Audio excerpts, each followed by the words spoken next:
अगर आ सको तो आओ, कराची के रास्ते में कोई कहकशां नहीं है। व्यूअर्स, मैं हूँ आपके साथ अमीर अब्बास और आप देख रहे हैं तब्दीली।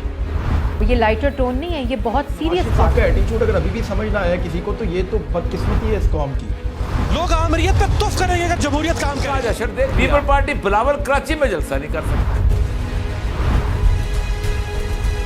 ये मुल्क और ये हुकूमत अब साथ साथ मुंह में पागल लिखा हुआ है कि वो इतनी आसानी से छोड़ तकलीफ में है, मुल्क मुश्किल में है, मईशत तबाह हो गई है। आप नवाज शरीफ के बयानिए का साथ दे रहे हैं। किसी ऐसे शख्स के बयानिए का साथ नहीं दे रहा। तासुफ ऐसी हुक्मरानी पर खुदा के लिए कमीशन बनाने छोड़ दे यार।